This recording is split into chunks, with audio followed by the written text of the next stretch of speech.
Hello everyone, welcome back to the channel. Today I'm bringing you my honest reviews of the first week of the Hellfire Gala event. So this X-Men Hellfire Gala has been long awaited for so long at this point. I feel like it was an eternity ago that they actually announced this event. But to kick it off, we've got 3 different issues today. And it seems like there's some pretty big events that are going to be going on in this Hellfire Gala event based on these first 3 issues. I should know, I've been cordially invited to the Hellfire Gala myself. This is definitely not just an advertisement card that Marvel sent out to everyone.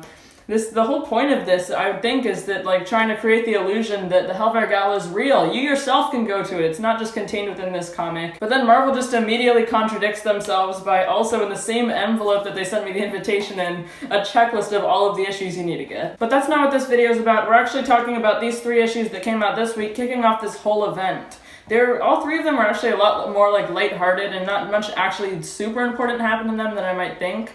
I was thinking the Hellfire Gala is going to be like a serious event where they're announcing and unveiling the plans for Mutant Kind, announcing this new X-Men team that they've been teasing for so long. But all these books were just kind of funny. It was just a good lighthearted kickoff to this event. So let's start off. I'm going to be reviewing these in order of when you're actually supposed to read them chronologically, but they all just came out last Wednesday. So the first one here is Marauders issue number 21.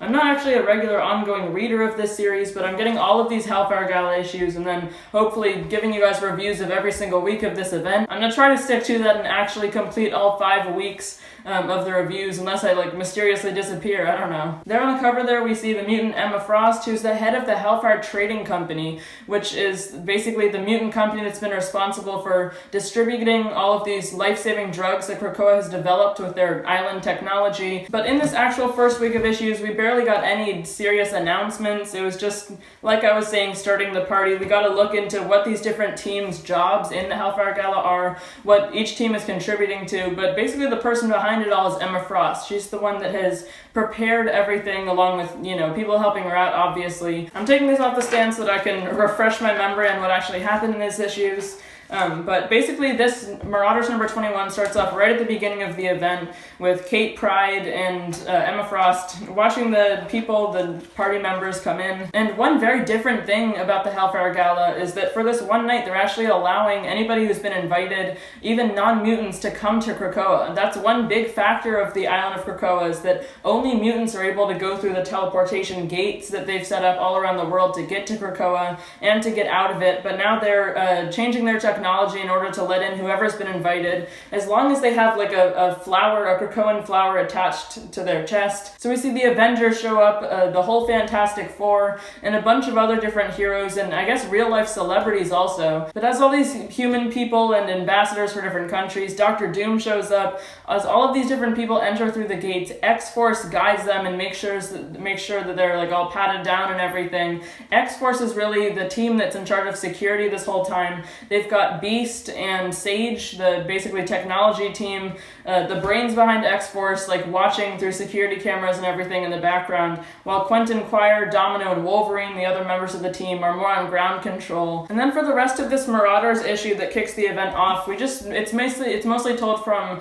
Emma Frost's point of view. Her just going around talking to different guests at the party, Captain America and Dr. Doom getting kind of tense because they fought each other in the past, and her making sure that they're not going to just start fighting in the middle of the party. And throughout the whole thing, there's different performances. The whole new age Krakoan stuff going on, where they have fireworks that you need to tune in mentally to be able to see. Otherwise, you just look at the sky and there's nothing there. They also have a musical concert where I guess this mutant power is that they can play an instrument, but they need these little butterflies to hover over people's heads for the people to actually hear it. And then those people are entranced and pretend to play the instruments themselves. Some pretty kooky stuff in this issue with weird Krakoan traditions that are much different from, regular human culture. And then at the end, we see Emma Frost call together this group that I guess teamed up to put together this whole Hellfire Gala event. But she calls together this group and tells them that it's time for the big reveal.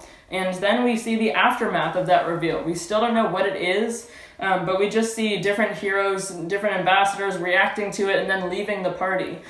So it was kind of interesting how the timeline worked in this issue. They basically just showed the entire party but skipped whatever that huge announcement was.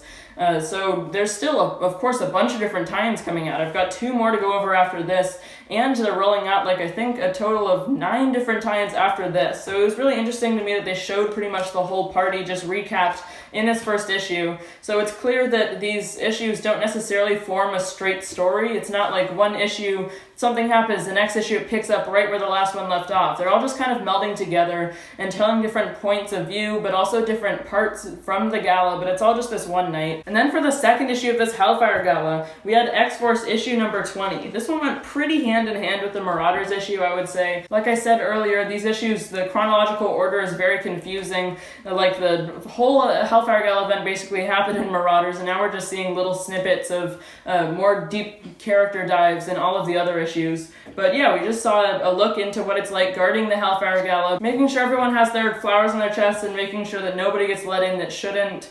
And we see Iron Man show up. He just like comes down on Krakoa without his flower or anything, because he's against letting mutants like scan his mind or anything. He's getting kind of paranoid. And then for the rest of this issue, we see sort of a storyline connected to the main X-Force series, in which we see some ambassadors from Terra Verde, like another country, I guess, that signed the deal to get these drugs from Krakoa. I forget exactly what happened in the story arc that focused around them in X-Force, but I think they were like taken over by some sort of plant that like enveloped their country. But ever since then, they've had a cure through the Krakoan drugs.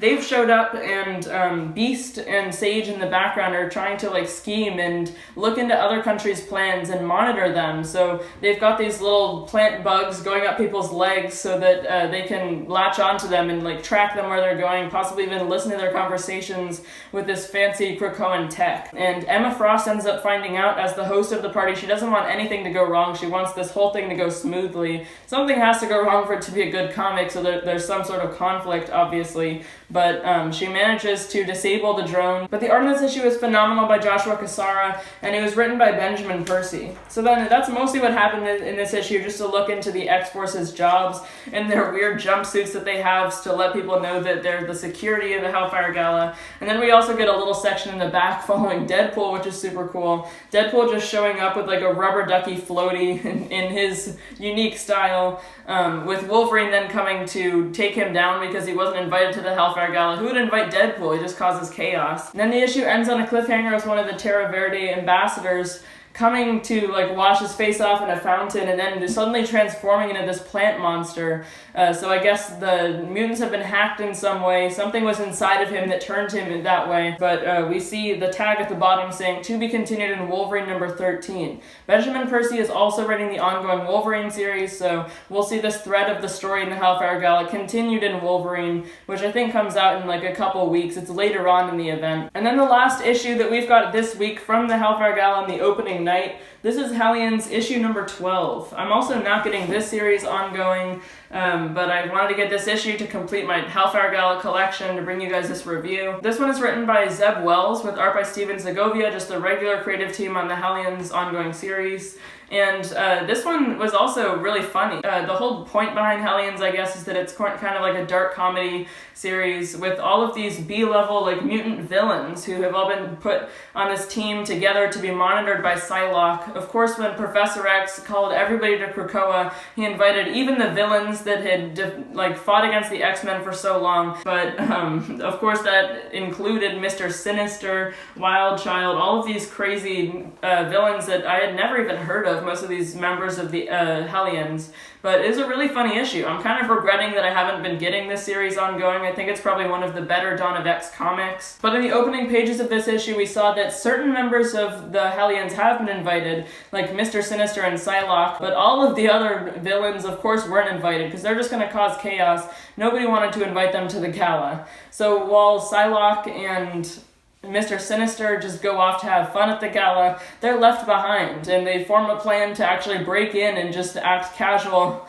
Of course they don't fit in though, because they immediately start causing chaos, and they're not dressed up fancy like everyone else is in their crazy outfits. They just have their regular costumes on. And the X-Force and everyone has a pretty good security set up, so they're immediately noticed, but they just go around causing conflicts with a bunch of different people. Mr. Sinister goes around being funny and creepy to people like usual, and then Wild Child runs across his ex-girlfriend, who is now dating Dakin, I guess. I think that whole thing is going on in the X Factor series, which I haven't been getting. Meanwhile, Nanny, who's like a robot mother of another robot named Orphan Maker, some really obscure X-Men villains that I hadn't heard of before reading an issue of Hellions.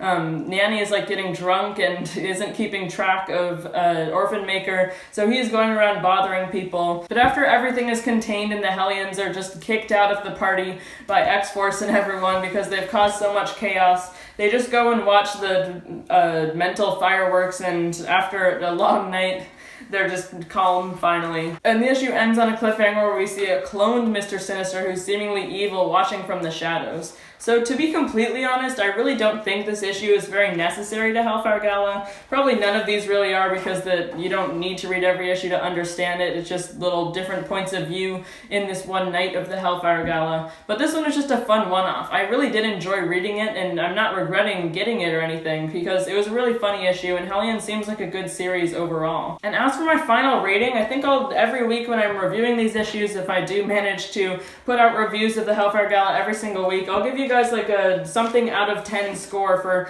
every issue that comes out this week together. So probably the strongest one this week was X-Force, just because of the great art and great writing. There wasn't that much actual stuff that went on in this, but there's some funny Deadpool action and interesting stuff with Beast and Sage sort of betraying the rest of the group and Emma Frost shutting them down. Marauders was pretty decent. I thought nothing really even happened in it that much. It was just like an overview of the whole event, and then we didn't see the big reveal that's supposed to happen later, but we only saw people's reactions to it. So it was an interesting issue. I think it was a good issue to read to kick off the whole event, just to know what the whole deal is with the Hellfire Gala. And then Hellions I also really enjoyed, but like I was just saying, it's very unnecessary to the actual event, and nothing important that'll have lasting effects happens in it. It's just a really funny issue by Zeb Wells. So I'd say for this first week of the Hellfire Gala, it was a lot more like lighthearted and funny than I expected, which I think was mostly a good thing. I was expecting this to be a really serious thing with the mutants unveiling their plans and all of that stuff, but it wasn't, so it kind of caught me off guard. For these first 3 issues, I think I'm going to give it like an 8 out of 10. I'm going with that 8 out of 10 because it was some pretty quality comics, all 3 of these. I wasn't disappointed by anything, but it wasn't quite what I was expecting. So that wraps up this first week of reviews of the Hellfire Gala. Look out next week for my new comic haul where I'll show off the next issues, and then the second video in this series, I guess, where I'm going to be giving reviews of these Hellfire Gala issues. I'll be next week going over the X-Men issue where they're unveiling the whole new mutant team, and I think they're also coming out with an Excalibur issue, so I'll be getting that one too. And before we go, if you like this video at all, make sure to hit the subscribe button. It's a big red button right below this video. You can also hit the notifications bell, which is sitting right next to it. You'll be notified every single time I post a new video if you don't want to miss any. And let me know what you're thinking about this whole Hellfire Gala, what you thought of these first 3 issues of the event, if you got them, down in the comment section below. So that's everything from me for today. The Hellfire Gala starts at 7. I've got to go. Bye, guys.